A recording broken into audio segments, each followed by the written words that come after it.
आपने कि नरेशन के अंदर इंटरोगेटिव और डबल इंटरोगेटिव सेंटेंसेस को कैसे चेंज किया जाता है।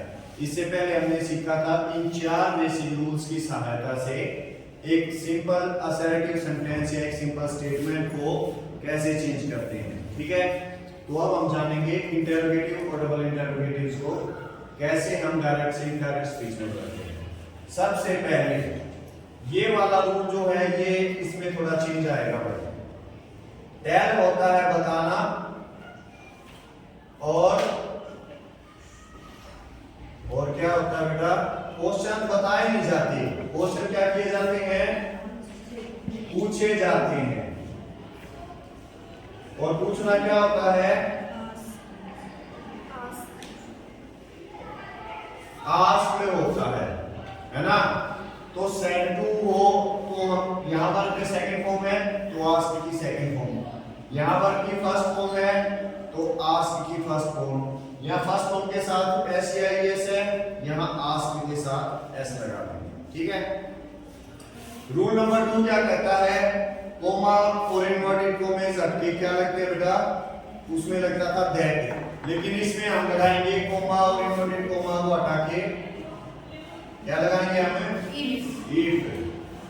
ठीक है, इसमें जो सेंटेंस होंगे हमारे इंटरोगेटिव। इंटरोगेटिव कैसे बनते हैं सेंटेंस, वो आपने टेंस में सीखा था, हेल्पिंग वर्ब को सब्जेक्ट से आगे लिख देंगे तो वो इंटरोगेटिव हो जाता है।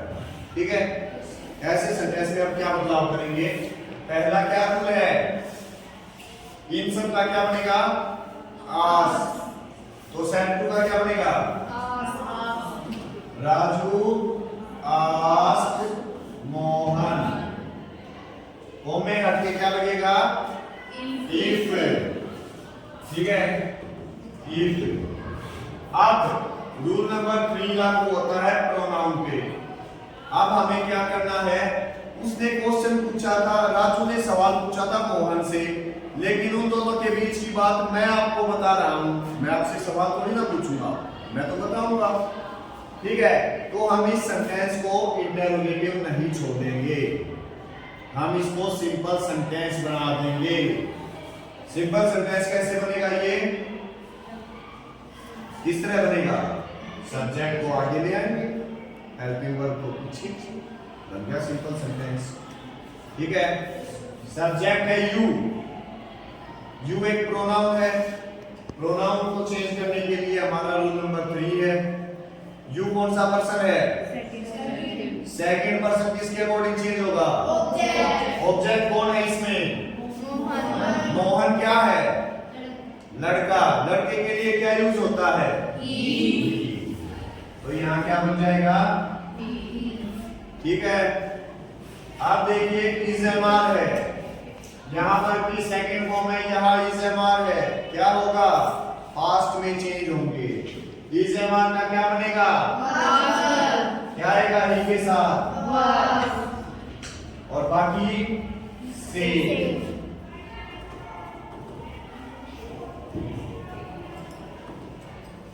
और क्वेश्चन मार्क हट जाएगा क्योंकि अब ये क्वेश्चन है ही नहीं, क्या आएगा, full stop. Is that clear, yes sir. Okay, चलिए इसी सेंटेंस को हम दूसरे तरीके से और जानते हैं। अगर आपके सामने एक समस्या और हो, सेंटेंस है डू से स्टार्ट होने वाले हेल्पिंग वर्ब के इंटरोगेटिव सेंटेंस। अब हम डू डज को किस चीज में चेंज करेंगे, ये हमारे रूल में नहीं लिखा हुआ, ठीक है, लेकिन हम क्या करेंगे, डू डज को चेंज करेंगे हम वर्ब की सेकंड फॉर्म, क्योंकि डू डज है ये कौन सा टेंस है बेटा, ये प्रेजेंट इंडेफिनिट, और हमें ये चेंज करना है पास्ट में। दूसरी बात क्या है, हमें ये क्वेश्चन नहीं छोड़ना, सिंपल सेंटेंस बनाना है, तो पास्ट इंडेफिनिट के सिंपल में क्या हेल्पिंग वर्ब आती है, नो सर, तो हम डू डज नहीं लगाएंगे, वर्ब की सेकंड फॉर्म लग जाएगी, सीधी सी बात है। अगर यहां पर डू डज आया हो तो उसे चेंज करेंगे वर्ब की सेकंड फॉर्म में, लेकिन अगर डू डज के साथ नॉट आया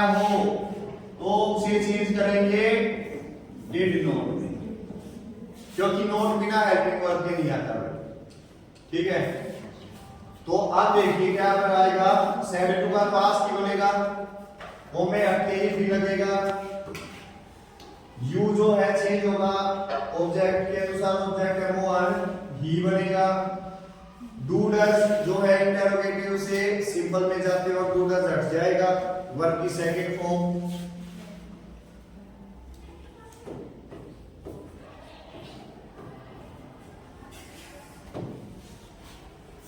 ठीक है, ये चेंज होता है भाई। अगर ये नेगेटिव होता, अगर ये नेगेटिव होता, क्या होता,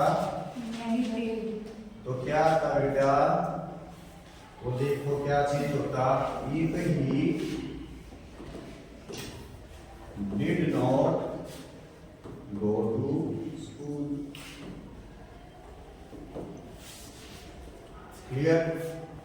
कैसे होता, प्रेजेंट इंडेफिनिट के नेगेटिव सेंटेंस को हम पास्ट इंडेफिनिट का नेगेटिव सेंटेंस बना देते। नेगेटिव में नोट आता है, नोट बिना हेल्पिंग वर्ब के आएगा नहीं, तो इसीलिए उसके साथ डेट लगा।